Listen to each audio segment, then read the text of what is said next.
Hey, college math. Here is section D.1. This is our first section for chapter D review, where we're going to be talking about rational exponents and radicals. We're going to take D.1 to reintroduce all that stuff, right? Because that was some algebra 2 concepts.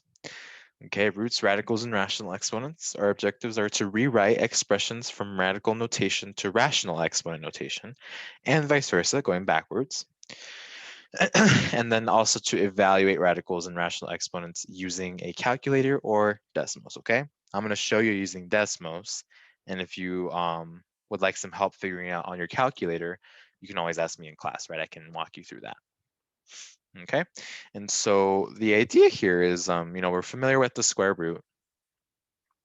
You've been using that for quite some time now. For example, if I have square root of 16, the square root of 16 is equal to 4. Oh, I don't know why it's marking it like that. That's weird. Sorry, got distracted. We know that this is true because 4 squared is equal to 16, right? So square root of 16 is equal to 4 because 4 squared is 16. So in general, the square root of x is equal to some a because a squared is equal to x, right? When I square a number and I get x, then that means the square root of x is equal to that, right? That makes sense to us. We can keep going higher, right, with these radicals. We can go cube root of x. We can go fourth root of x, fifth root of x, and so on and so forth. Okay, and the reasoning stays the same. Like, for example, the cube root of 27 is equal to 3 because 3 to the third power is equal to 27. Okay, and so the cube root of x is equal to a because a to the third power is equal to x. Okay, and so that just kind of continues on and on and on for fourth roots, fifth roots, sixth roots, seventh roots, etc. Okay, and so one other thing to remember is that with even roots, we can't have any negatives inside, right? So no negatives inside,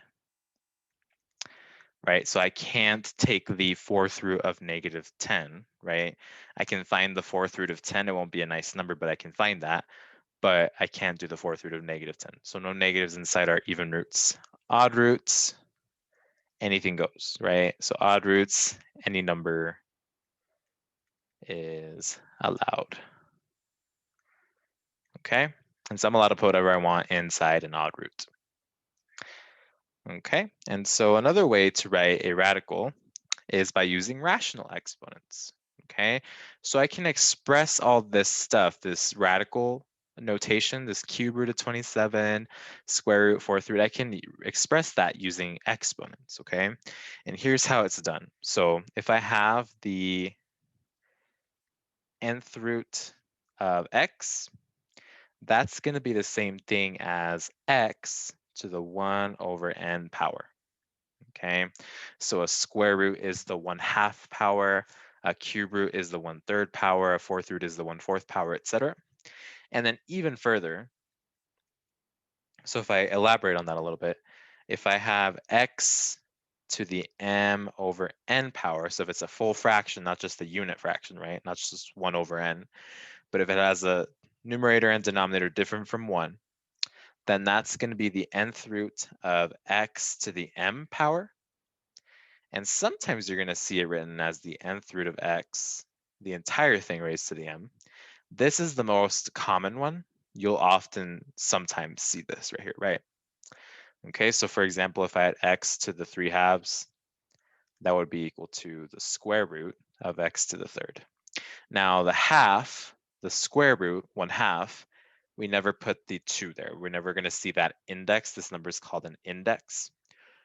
Whenever you don't see one, that's implied 2, right? Just like how if I don't see a log, if I don't see a base on a log, it's implied 10. This is kind of the same. If I don't see an index, it's implied 2. Okay, so now let's just do a few examples and then we'll be done, right? Just a quick little review. So we're going to rewrite the expressions below in exponential notation. Then we're going to use the calculator to evaluate, rounding to 3 decimal places. okay? So I'm gonna rewrite this in exponential, so using exponents, and then I'm gonna evaluate using a calculator, or, oops, this is the wrong tool. Or I'm just gonna do it in my head, right? It depends on the number. So looking at the first one, this is gonna be equal to 27 to the 1/3 power. Okay, we know what 27 to the 1/3 power is because we know that 3 to the third is 27. So this is equal to 3. This one's nice enough for us to think about, okay? The other 3, not so much, and that's okay. Okay, so next one, 5th root of 100. That's the same thing as 100 to the 1/5 power, okay? So let's go to Desmos to see what that looks like. All right. Oh, let me clear all this. This is from an Algebra 2 video I recorded earlier. So we have 100 to the 1/5 power. I'm going to do a to the b, 1 divided by 5. And there's our answer, 2.512. So back to this, and that's approximately. So approximately 2.512. Okay, so this number to the 5th power is going to give us 100. All right, now we can also evaluate it using the radical notation. Just know that that is a little more difficult to do on a physical calculator because there's kind of extra commands you have to use. You have to put the index and then this X root button that lets you do the nth root and then the number. On a handheld calculator, it's almost always more easy to use the exponential notation. Now on Desmos and on nicer calculators, we do have this nth root feature here. So if I click on this, oops, I meant to do a new line. I'm gonna press on a new line, go to functions, miscellaneous. You see this nth root button. Okay, it's putting me in the index right now. So that index is 5. And then I can press onto the root and put 100 in there. And I get the same thing, okay? Overall, it's a little bit easier to do the exponential notation in the calculator, but just know you are able to do radical as well, okay? So whatever you think is easiest on either Desmos or your own calculator, do it that way, okay? Because whenever I ask you to evaluate, you're gonna get the same thing no matter what. So I'm not gonna force you to use one way because you're gonna get the same thing, right? So it doesn't matter, okay? Part C, square root of -20. We can look at this and just say immediately, no real solution, okay? I'm not gonna say no solution because there is technically a solution involving imaginary numbers, or complex numbers. But right now we're in college math. We don't need to worry about that. We're gonna deal with real numbers only. So here, no real solution because we have square root of a negative, even root of a negative, okay? Oh, but actually I can rewrite this first as, using exponential notation. This is 20, and actually, sorry, parentheses since it's negative, -20 to the 1/2 power. Okay, and so there is our expression rewritten, but then no real solution. Okay, last one for this example. We have -4th root of 3 squared. That's going to be equal to negative, sorry. 3, we're going to leave the negative on the outside because it's on the outside of the radical. Okay, do you remember? It's going to be the numerator is the inside power, so 2, denominator is the index, 4th's power. We can simplify 2/4. That's 1/2. -3 to the 1/2. Okay, it just ends up being a square root. So then we can calculate that in Desmos super quick. I can do 3 to the power of 1/2, 1.732, but then negative, right? So -1.732. Okay. So approximately -1.732. All right. Now our last example, we're going to go backwards. We write the expressions below in radical notation, then use the calculator to evaluate. Okay. So 14 to the 1/6, that's equal to the 6th root of 14. Okay. We're gonna let's go through and rewrite all these, and then we'll go ahead and do our evaluation. So then this one, this is going to be 4th root of 5 to the third. Okay, remember the numerator is the power on the 5 on the base inside the radical. This one here, notice how the negative's inside parentheses, so this is going to go inside the radical. Cube root of negative 64. Okay, since it's an odd power, I am going to be able to do this, and you'll see that our calculator will actually spit something out that's not no solution, right? And then the last one, this negative's on the outside, so negative square root of 11 to the third power. Okay, so let's go through and evaluate each of these in our decimals calculator. So I have the 6th root of 14 first. So I can show you again this way. So 6th root, I'm gonna put 6 in the index, click on the inside of the radical, 14. 1.552 is our answer for that one. Approximately 1.552. So now let's do 4th root of 5 to the third. Okay, so I'm gonna do that in exponential notation because I feel like it. So after I remember what it was, there we go. 5 to the 3/4 power. So 5 to the power of 3/4, 3.344.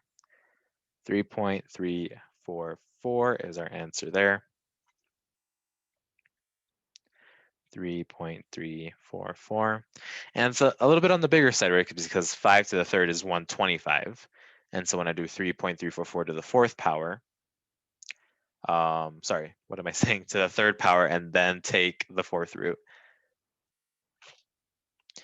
What am I even saying? Sorry, I apologize. I'm all over the place. When I do 3.344 to the fourth power, then that's what's going to get me close to 5 to the third, which is 125. That is what I meant to say from the beginning. Words were not making sense. I apologize. Cube root of negative 64. Well, think about, 2 to the third is 8.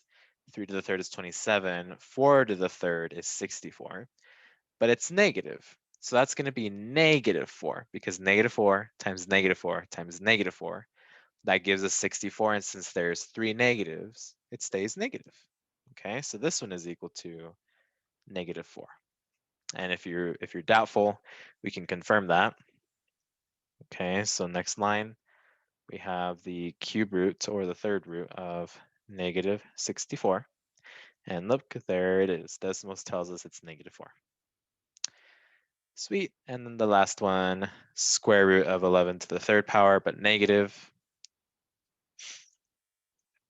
Okay, so I'm gonna do this one also in exponential. Negative, oops, not two negatives. 11, a to the b, 3/2 power. Okay, and so negative 36.483. Oops, I almost stopped the recording on accident. I meant to go back to my old share. Negative 36.483. Negative 36.483. Okay, I'm a little skeptical about that value. If I'm going to be honest with you, I'm going to go back to Desmos and we're going to do 11 to the third power. So that's 1,331, and then we'll do the square root of that. Okay, I don't know why it looked weird to me. I apologize. I just had a moment of like doubt.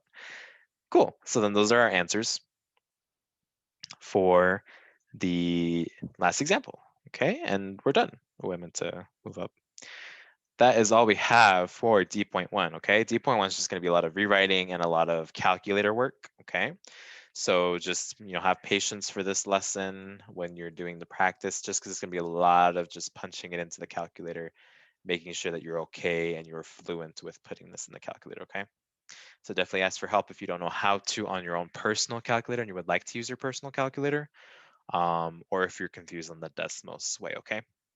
Hope this made sense. Hope this sounded good. Have a great rest of your day. I will see you in the next one.